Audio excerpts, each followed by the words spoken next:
She was not a princess in the sense the word conjures now, not a maiden cloaked in silk and song, twirling beneath cherry blossoms, or held in a castle's soft embrace. She was a daughter of the Powhatan, born amid towering forests and tidal rivers, in a land soon to be known as Virginia. Her name at first was Amonute, but it was her nickname, Pocahontas, meaning playful one, that would survive the centuries, passing from the mouths of colonists to the pens of chroniclers, and finally into the warm light of animated fiction. But long before Hollywood reached for her story, before the legend hardened into myth, there was a girl standing at the edge of two worlds, smiling at the future even as it marched toward her with the echo of musket fire. Born around 1596 to Wahunsenacawh, the paramount chief of the Powhatan Confederacy, Pocahontas entered a world of more than 30 allied tribes, a society structured with ceremony and diplomacy, strength and seasonal rhythms. Her father was a ruler of thousands, his influence spanning forests and coastal plains, his authority wielded through tribute and ritual.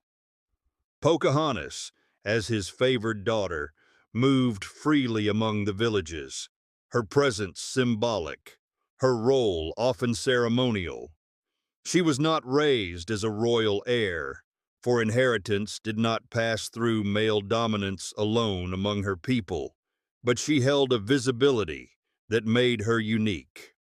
Observers later spoke of her with admiration, her intelligence, her spirit, her composure, but these words came through the distorted lens of colonial fascination.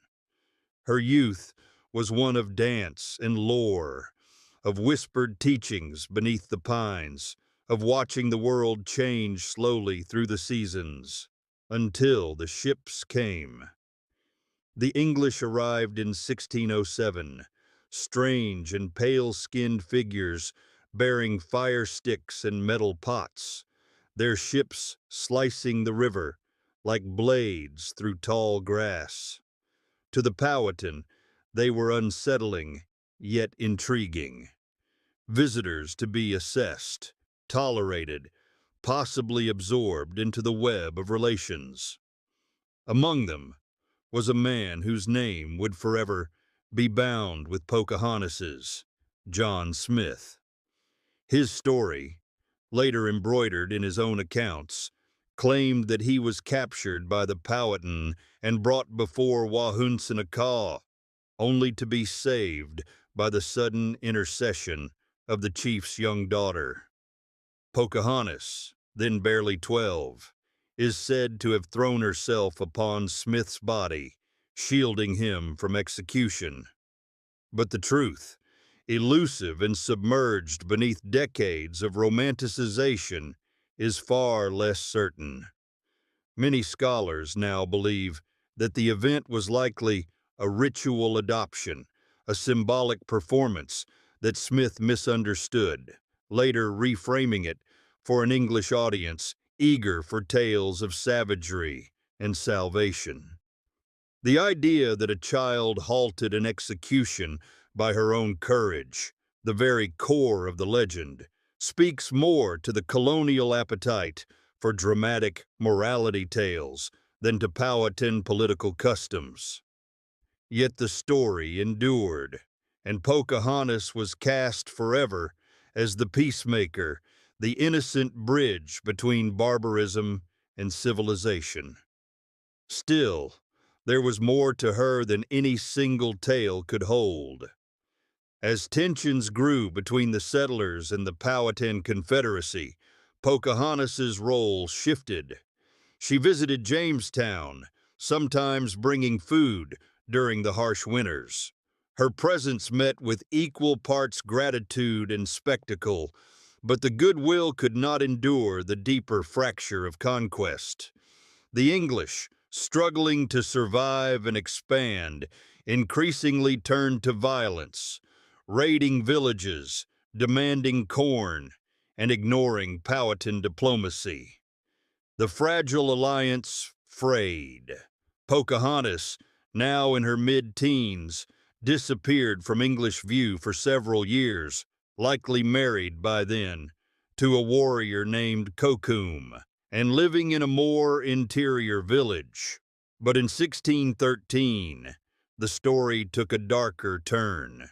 She was kidnapped by English Captain Samuel Argall in a calculated maneuver, taken not from a battlefield, but from the banks of the Potomac River during a political expedition.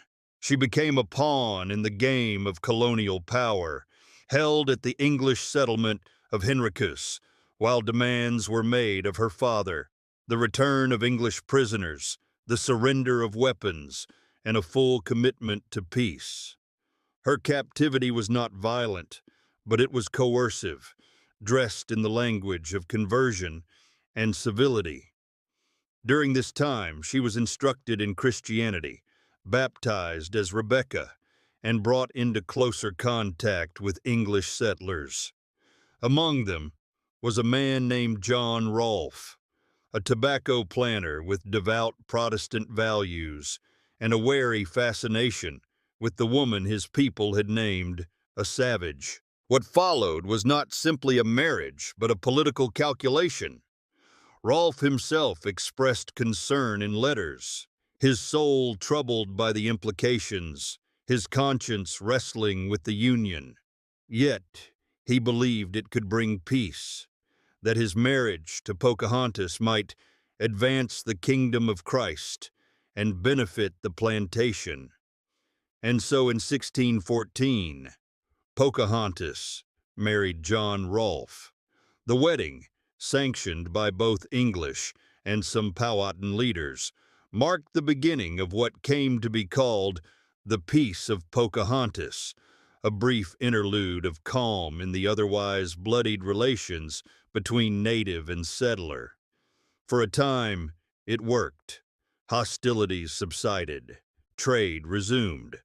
Pocahontas, now Rebecca Rolfe, gave birth to a son, Thomas, and settled into life at the English settlement. But she was no longer the girl called Playful One. Her laughter, once heard beneath the trees, was now muffled by corsets and Sunday scripture. Her new world was alien, her role circumscribed by the expectations of both empires, one seeking her assimilation, the other mourning her loss. In 1616, she was taken to England, a living advertisement for the Virginia Company, which hoped to attract investors and royal favor. She was paraded through London drawing rooms, feted at banquets, and painted in silks with pearls at her throat. To the English, she was proof that the New World could be tamed, its people reformed, and brought into God's light. She met King James I and Queen Anne. She saw bustling streets and towering cathedrals, but behind her carefully measured smiles lay a deep homesickness. It was a triumph, draped in tragedy, a performance scripted by others. She encountered John Smith again during this trip, and records suggest the reunion was strained. In a conversation relayed by Smith himself, Pocahontas reportedly reminded him that he had betrayed her people and broken the fragile trust they once held. Whether the words are exact or embellished, the tension is undeniable. She was no longer a girl enchanted by novelty. She was a woman aware of the cost of diplomacy. Her time in England, though widely reported and mythologized, was brief. In March of 1617, as she prepared to return to Virginia with her husband and son, Pocahontas fell ill, possibly from pneumonia or dysentery, and died near Gravesend. She was around 21. Her body was interred in English soil, her homeland lost to her forever. Her death reverberated through both continents. In Virginia, The peace of Pocahontas soon unraveled. Her father, Wahunsenacawh, died the following year. The colonists expanded ruthlessly, and the Powhatan Confederacy fractured under the weight of war and attrition. In England, Pocahontas lived on as a symbol, a tame, noble woman, a child of nature redeemed by empire. But in truth, she was neither. She was a survivor, a negotiator, a woman forced to translate her identity across the boundaries of conquest. The popular imagination softened her into romance and legend, but the reality was starker and more stirring. She did not merely bridge two worlds, she was torn between them. Her legacy, obscured by centuries of simplification, deserves to be remembered in fuller light.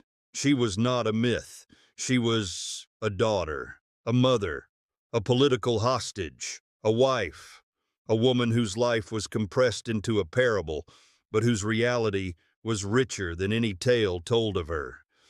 To understand Pocahontas is to face the contradictions of America's founding story, of contact and conflict, of grace and grief, of the individual made symbol by the machinery of empire. Her story does not end with her death. It lingers in the rivers of Virginia and the records of English halls. It pulses through the memory of a people still present, still resisting erasure. And it beckons us to look again, not at the legend, but at the girl beneath the name. History, when stripped of its ornaments, is rarely simple. And yet, in the life of Pocahontas, so often rewritten to soothe conscience or sell stories, we glimpse something both tender and profound. The cost of survival when worlds collide. If this story moved you, if it stirred questions or challenged what you thought you knew, let it live beyond this screen. Leave a comment below. Share your reflections, your thoughts, or even your own story.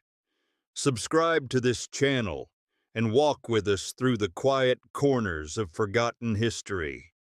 And if you believe more people should hear the truth behind the legend, like this video, because the past is not gone, it's waiting to be remembered, truthfully, fully, by voices like yours.